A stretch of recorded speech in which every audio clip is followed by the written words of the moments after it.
Welcome to biology by Rupesh sir.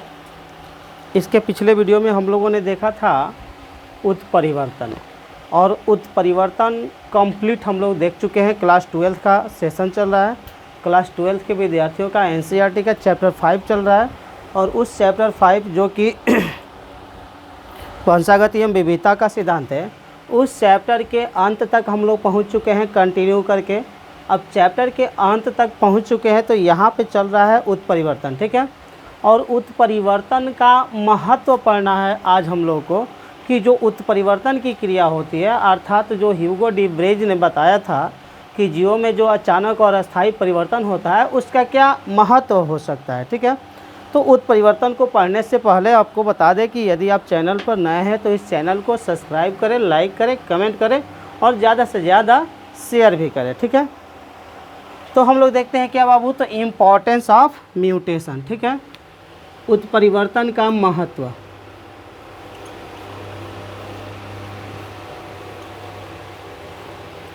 Importance of mutation, ठीक है।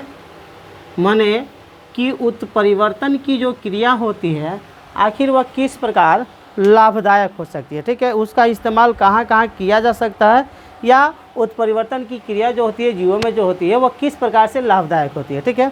तो सबसे पहले हम लोग ये देखेंगे कि जो उत्परिवर्तन की क्रिया होती है उसका लाभ क्या होता है। तो लाभ में पहला बताया जाता है बाबू कि इसके द्वारा बीज रहित फल, ठीक है।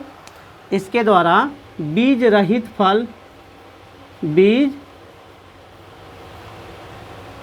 रहित फल, जैसे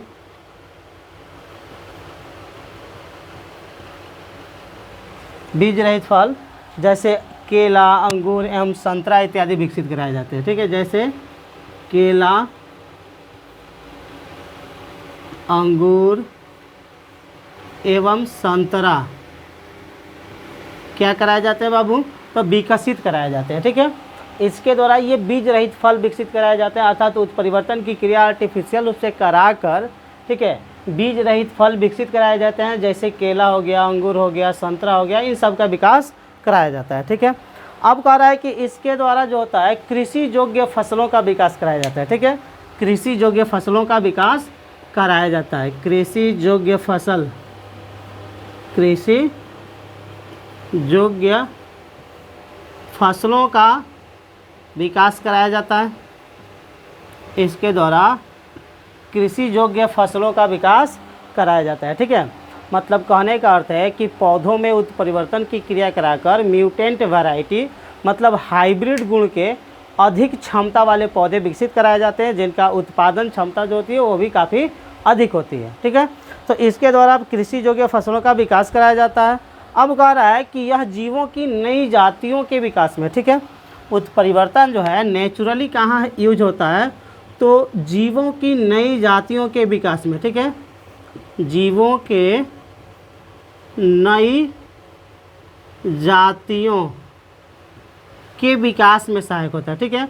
उत्परिवर्तन जीवों की नई जातियों के विकास में क्या होता है, सहायक होता है। अर्थात जीवों की नई जातियां जो विकसित होती है उसमें उत्परिवर्तन का महत्वपूर्ण योगदान होता है, ठीक है। अब कह रहा है कि इसके द्वारा जीवों में भिन्नताएं उत्पन्न होती है। जाहिर सी बात है कि जब उत्परिवर्तन की क्रिया होगी तो जीवों में क्या उत्पन्न होगा बाबू, तो भिन्नताएं, ठीक है। इसके द्वारा जीवों में भिन्नताएं, इसके द्वारा जीवों में भिन्नताएं उत्पन्न होती है, अर्थात अंतर जो होते हैं वे उत्पन्न होते हैं, ठीक है। वेरिएशन जो है वो क्या होता है बाबू, तो उत्पन्न होता है। इसके द्वारा जीवों में वेरिएशन उत्पन्न होता है, ठीक है। जीवों में विभिन्नताएं उत्पन्न होती है। अब कह रहा है कि यह अनुकूलन को विकसित करने में सहायक होता है, ठीक है। जीवों में जो अनुकूलन विकसित होता है, ठीक है, जीवों में क्या अनुकूलन क्या विकसित होता है बाबू, तो अनुकूलन, अनुकूलन को विकसित करने में, अर्थात जीवों में जो एडेप्टेशन डेवलप करता है, जीवों में जो कहेंगे कि अनुकूलन विकसित होता है, तो उस अनुकूलन को विकसित करने में इस उत्परिवर्तन का काफ़ी ज़्यादा अहम योगदान होता है, ठीक है। तो आज हम लोग कम्प्लीटली इस टॉपिक को ख़त्म किए क्या बाबू, तो उत्परिवर्तन। उत्परिवर्तन क्या होता है, कितने प्रकार का होता है, कौन कौन सा प्रकार होता है, ये सभी आप लोग को बताया जा चुका है। अब यहाँ पे आपको ये बता दिया गया कि उत्परिवर्तन का महत्व क्या होता है, अर्थात उत्परिवर्तन की क्रिया का प्रतिफल हम लोग को कैसे प्राप्त होता है। तो सबसे पहला हम बताएं बाबू क्या, कि उत्परिवर्तन के द्वारा बीज रहित फल का उत्पादन कराया जाता है। जैसे बीज रहित फल में केला हो गया, अंगूर हो गया, संतरा हो गया, इन सब का उत्पादन कराया जाता है। कृषि योग्य फसलों का उत्पादन कराया जाता है। जैसे देश की जनसंख्या जिस तरीके से बढ़ रही है, उस बढ़ती हुई जनसंख्या को भोजन उपलब्ध कराने में काफ़ी ज़्यादा मशक्क़त करना पड़ता है किसानों को। तो उस स्थिति में हमारे कृषि वैज्ञानिकों के द्वारा बहुत सारे म्यूटेंट वैरायटी के फसलों की प्रजातियां जो है विकसित करा दी गई है, जो कम क्षेत्र में ज़्यादा से ज़्यादा उत्पादन कराती है। ठीक है, तो कृषि के क्षेत्र में इस उत्परिवर्तन का काफ़ी ज़्यादा योगदान होता है। अब है कि जीवों के नई जातियों के विकास में भी उत्परिवर्तन जो है काफ़ी ज़्यादा अहम भूमिका निभाता है। उसके बाद है कि जीवों में भिन्नताएं जो होती है वह उत्परिवर्तन के द्वारा उत्पन्न होती है, और साथ ही साथ उत्परिवर्तन जो है जीवों को अनुकूलन विकसित करने में सहायता उपलब्ध कराता है। ठीक है, तो इसके बाद हम लोग चैप्टर का एक और सा छोटा सा टॉपिक देखेंगे। क्या बाबू, तो पेडिग्री एनालिसिस। ठीक है, कई बार पूछा जा चुका है कि वंशावली विश्लेषण किसे कहते हैं, इसका उपयोग कहाँ किया जाता है। ठीक है, तो चलिए देखते हैं वंशावली विश्लेषण। वंशावली का नाम सुने होंगे आप लोग, खानदान कुल वगैरह की जानकारी प्राप्त की जाती है। तो वंशावली विश्लेषण किसे कहते हैं। ठीक है,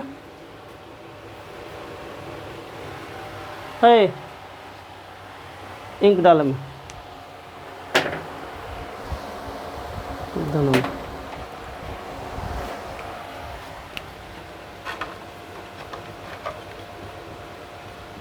वंशावली विश्लेषण। ठीक है, वंशावली विश्लेषण जिसको इंग्लिश में क्या लिखा जाता है बाबू, इंग्लिश में लिखा जाता है पेडिग्री, PEDIGREE,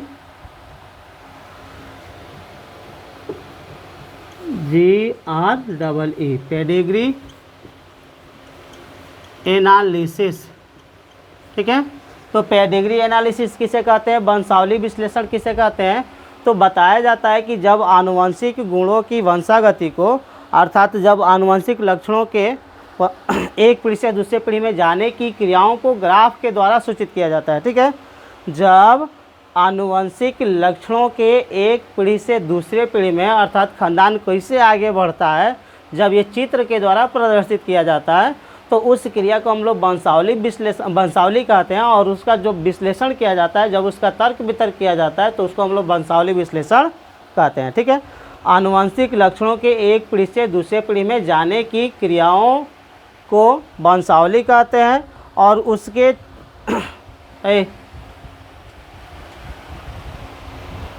आनुवंशिक लक्षणों के एक पीढ़ी से दूसरे पीढ़ी में स्थानांतरित होने की क्रिया को चित्र द्वारा दर्शाना वंशावली विश्लेषण कहलाता है। अब वंशावली विश्लेषण का इस्तेमाल कहाँ किया जाता है, अर्थात पेडिग्री एनालिसिस का उपयोग कहाँ किया जाता है, तो न्यायालयों में किया जाता है। जब कोई संदिग्ध मामला या जब कोई केस वगैरह, जैसे कहेंगे कि संपत्ति वगैरह केस जो होता है, संपत्ति का जब केस होता है, तो उस स्थिति में वंशावली देखा जाता है। वंशावली देखा जाता है का मतलब क्या, कि ये देखा जाता है कि ये जो व्यक्ति कंप्लेन किया है उसका पूर्वज वगैरह कैसा है, उसका खानदान कैसे आगे बढ़ा हुआ है। ठीक है, तो वंशावली विश्लेषण का मतलब हो गया क्या बाबू, तो जब आनुवंशिक लक्षणों के एक पीढ़ी से दूसरे पीढ़ी में जाने की क्रिया को चित्र के द्वारा दर्शाया जाता है, तो उसी को हम लोग क्या कहते हैं, वंशावली विश्लेषण कहते हैं। और वंशावली विश्लेषण का उपयोग कहाँ किया जाता है, तो न्यायालयों में किया जाता है। ठीक है, न्यायालयों में वंशावली विश्लेषण का उपयोग किया जाता है। तो ये रहा आज का छोटा सा टॉपिक, जिसमें हम लोगों ने क्या देखा, तो उत्परिवर्तन का महत्व और वंशावली विश्लेषण। अब इससे चाहिए कि यदि आप लिखना चाहते हैं, तो लिखने के लिए आप हमारे Telegram channel biology by Rupesh sir वहाँ पे जाएँ, और वहाँ से आप जाकर इस चैप्टर का पूरा PDF आप प्राप्त कर सकते हैं। ठीक है, जहाँ से PDF प्राप्त करने के बाद आप सफलतापूर्वक इसको ऐड कर सकते हैं, लिख सकते हैं, नोट कर सकते हैं। ठीक है, तो तब तक के लिए धन्यवाद। देखते रहे हमारे इस चैनल को, बायोलॉजी बाय रुपेश सर।